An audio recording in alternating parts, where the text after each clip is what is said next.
Hey, hello again, everyone. Thank you so much for tuning in. Really excited to give you a third episode. You guys have been giving us a lot of good feedback and a lot of love towards this series, and we really appreciate it. Don't forget, before we get underway, to, of course, give us a click and just give us a watch here on YouTube, as well as share us around both our website, which is down in the description below, and, of course, this channel. By doing so, you're going to give us a lot more clicks, and that's all we really want. We just want people to view our stuff. A lot of people ask you to like, comment, do all that. Just give us a watch, and if you like it, show us some love, and if not, give us the feedback so we can make it better. Thank you so much, guys, and let's get underway.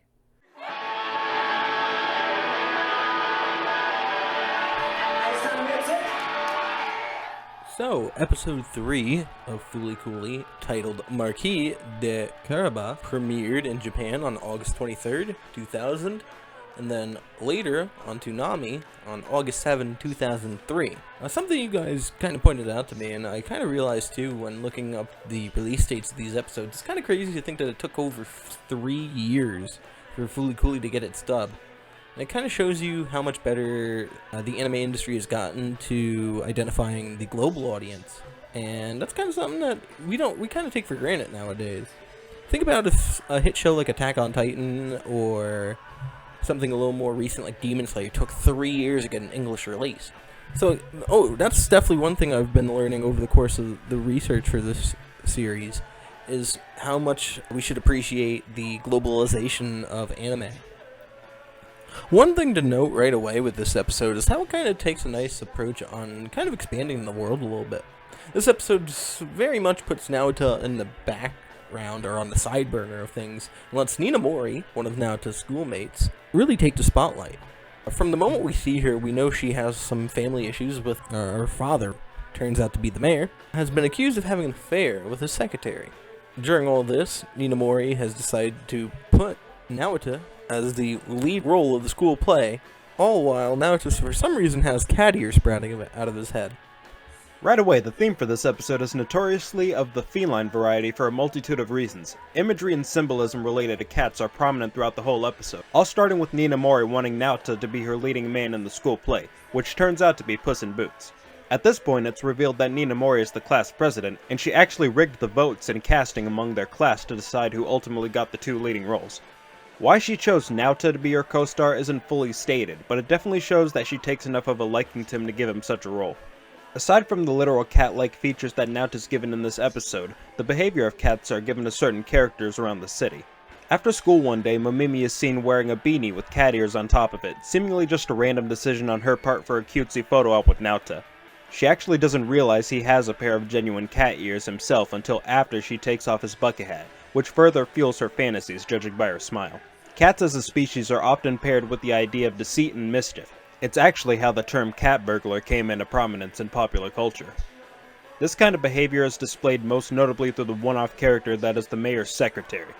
In preparation for her private business with Nina Mori's father the previous night, she's actually had the idea to bring a change of clothes for the next day, a fact that Nina Mori notes while she's being driven to school. And like a cat, the secretary comes and goes as she pleases, as she's never really seen in the show ever again after she disappears from a crowd of tabloid-hungry paparazzi outside of Nina Mori's house. Most likely to save her father's reputation like she initially promised. Though this promise ends up not panning out as she initially thought, as the unsung hero of the episode works behind the scenes to expose the awful truth that's occurred, and that's Naota's father, Keimon. Wasn't really elaborated on too much before, but in addition to running a bakery in his home, Keimon is actually an author for a magazine, in which we see thousands of copies stored up inside the house before he goes door to door selling them. Apparently he has the opportunity to share his written work with convenience stores around the town, because Masamune actually buys a copy to bring to class, which Naota is surprised to see, but the 3 boys are still interested to see what business is happening with the Nina Mori family. It's unclear just how Keimon discovered the information about this affair, and he even admits to being a bad person because of it. However, things take a turn when Nina Mori actually approves of this reveal. While Keimon stands outside of the bathroom that she's bathing in, Nina Mori flat out states that the secretary was causing nothing but trouble, and that she had to go, proving that she does have certain vendettas against people, but she might not always know how to deal with them. The significance and appearance of Naota's ears has always been a mystery to me, but in actuality it kinda makes sense when you think about what else has grown from Naota's head. In episode 1, we got the introduction of Conti, which stemmed after Mamimi's pretty much spent the whole time cozying up to him in placement of his brother. In episode 2, a robot grew, seemingly out of jealousy and confusion towards Mamimi's sudden affection to Conti.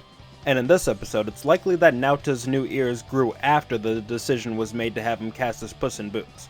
So far, the beings growing from Naota have only showed up during moments that are extremely inconvenient, an occurrence that parallels perfectly with the idea of puberty in real life. And these transformations have pretty much related to the plots of the episodes thus far, so if cats are on Naota's mind, then they're likely to be on his head as well. You know, for me in particular, I think this episode of Fooly Cooly really is a major turning point of the series. While the series as a whole doesn't go too in-depth with serious storytelling and keeps itself very lighthearted throughout, this episode is really when the story gets underway, where you start to see the major themes of the show start to peek its head a little bit. And the iconic "they're fake" moment in this episode is the obvious standout moment, because it's the moment of self-realization that really feels satisfying. It's really some awesome stuff. In the terms of animation, I love the fight scene with Conti in particular, and of course Naota getting shot as around once again. It's always a nice scene, and I always love the really blobby looks that some of the explosions leave like a really gooey residue behind. It's really good stuff. The other thing I really like is how the lighting is done during the play. I really like that a lot. Surprisingly enough, Naota isn't the one who gets the major transformation this week, it's actually Ninamori. This is possibly due to the fact that during Haruko's reckless driving, Naota ends up flying straight at Ninamori in another spectacular 360 shot in CG, where a red spark is seen as soon as their heads connect. Later that night, her stomach starts hurting as a result of something growing inside her, but this is passed off at dinner time at Naota's house when they all have a curry dinner together. Like Naota's feelings of distress, Ninamori's creature pretty much comes out when she's feeling at her lowest point. During the climax of the episode, when Naota ultimately refuses to be part of the play, a large blob-like robot with spider legs emerges from her head, and carries her recklessly throughout the school, with her remaining mostly unconscious during the entirety of it. What stands out to me a lot is not only the progression of the story, but the progression of Naota and Ninamori's friendship. In the first episode, we got to see her teasing him over the bandage he was wearing to cover up his horn, showing that they're on friendly enough terms to crack jokes with one another. In episode 2, it seems like she shows some distaste towards the relationship that he has with Mamimi, as she considers it unhealthy and unethical given the age difference. This could be passed off as jealousy that Naota's talking to an older girl, but this is only up to interpretation, as it's not flat out stated. A standout moment that comes from these two in this episode comes up when they meet up on the side of the road. She briefly berates Naota for not showing up to rehearsals immediately after school, but she winds up making an offer that comes completely out of left field. She actually asks Naota if he wants to go somewhere, like out to dinner, since she has the money to spend a night out. This catches him off guard, and she emphasizes the significance of their roles in the play, her being a master, and him being the cat to follow her lead. Even though this leads Naota to turn her down, she ends up staying the night at his house, and even sleeping in his pajamas that are a bit small for her. It's not necessarily a traditional relationship you'd see in every anime considering the circumstances that led to them having a sleepover, but it's a genuine relationship that I appreciate, and I'm sure Mott does in turn. Ninamori's character actually develops so much in this halfway point in the series that she actually cuts her hair before the time comes for her to get on stage. And this new look remains consistent throughout the rest of the show, which I think is a great touch. Now, for my favorite song in particular, with the pillows, it's no surprise, I'm going to go right to the end of the episode.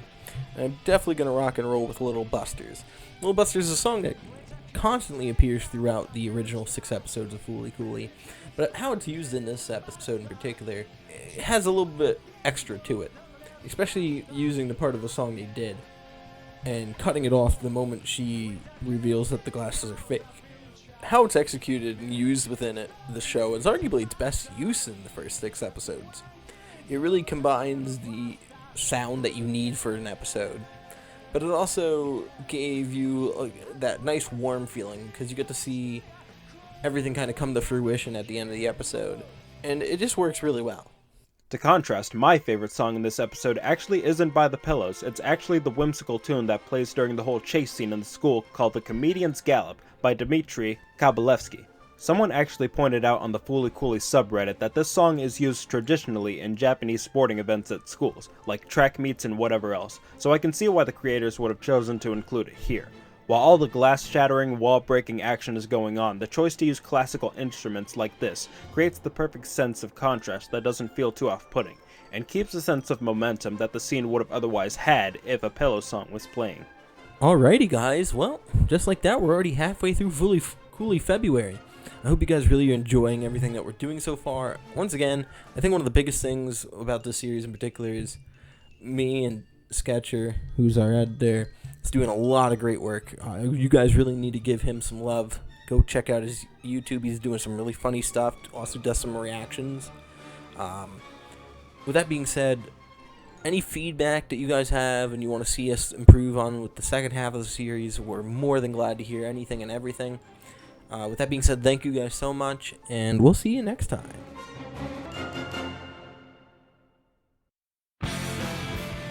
Ichiro came to the U.S. to meet Tommy Lasorda after his second year as a professional player in Japan.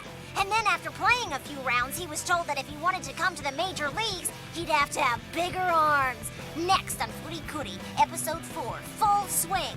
See ya at the ball game!